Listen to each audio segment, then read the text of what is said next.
I was lost in a city dream, and I was at home again beside the stream. Then you walked past me, and you saw me and smiled.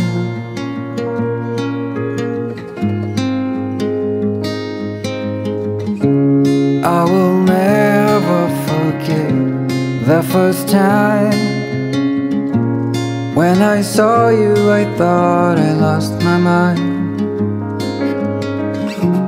Blue and faded was blown away and left behind.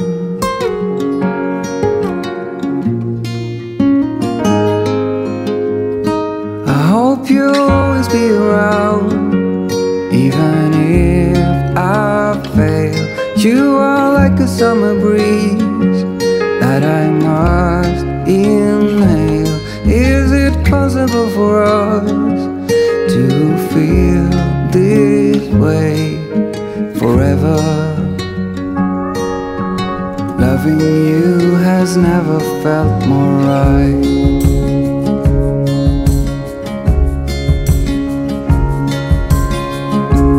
Woke up lonely, and for you there is nothing in this world I wouldn't do. I would walk 1,000 miles just to see you.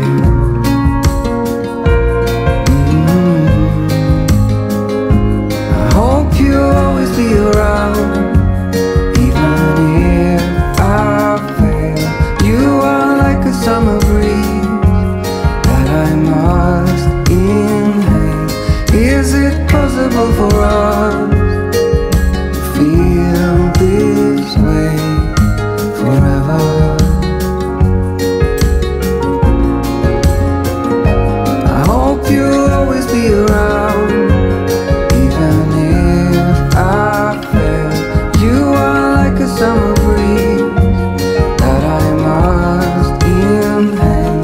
Is it possible for us to feel this way forever?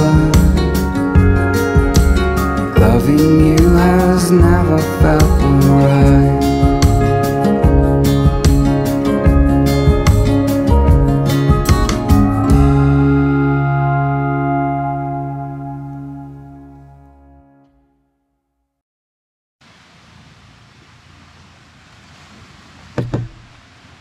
Good morning, andito pa rin tayo sa Allen, Northern Samar.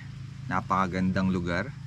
And kahapon di na tayo masyado nakapag-video kasi in-enjoy na natin yung lugar. And then today, alis na tayo, magpa-pack up na tayo in a while. Pero ang tanong, magkano ba dyan? Ang rate na charge is 500 per person for car camping. And then meron din silang accommodation. So meron din silang restaurant. Pwede din kayong mag-camping dito sa area. So para sa rates guys, message nyo na lang sila sa website or page nila. Kasi active naman sila, nagre-reply naman sila para mas mag-guide din kayo. And then ang mga FYIs guys, etong Batunying is around 30 minutes, 20 to 30 minutes away from Dap Dap Port. Medyo papasok ng konti pero maayos yung daan. And then kaya ba ng motor, kaya ba ng sedan? Kaya ng sedan, kaya ng motor, kaya ng SUV, kaya ng 4x2. Maganda ba dyan? Sobrang ganda, na-enjoy namin dito. So may pagkain, yes, may restaurant. CR guys, meron silang CR doon, maayos yung CR nila. Pero yung water nila medyo mahina kasi galing lang sa spring, sabi ng owner. So pero maayos.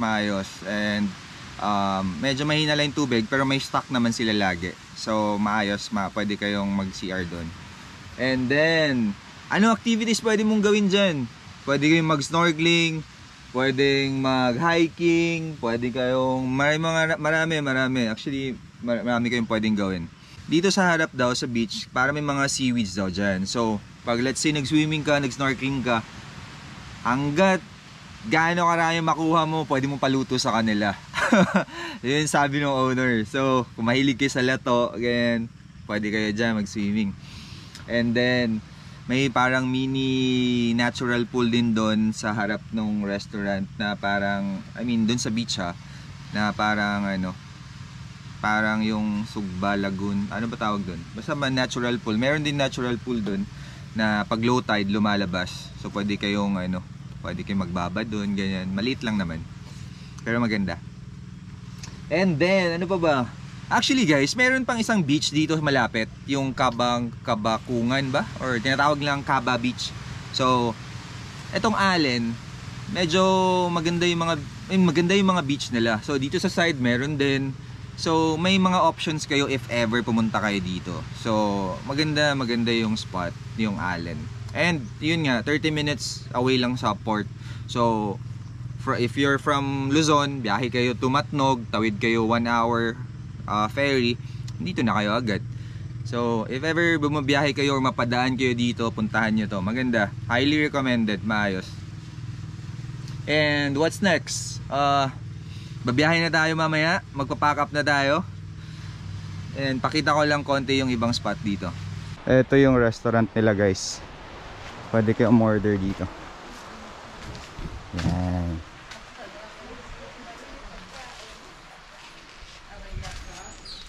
Ito ang harap.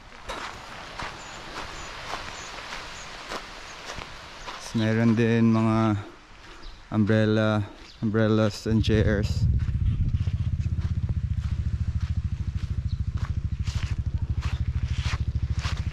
Ganda, sobrang ganda. Tapos dito naman yung mga accommodations nila. Ayan, dyan.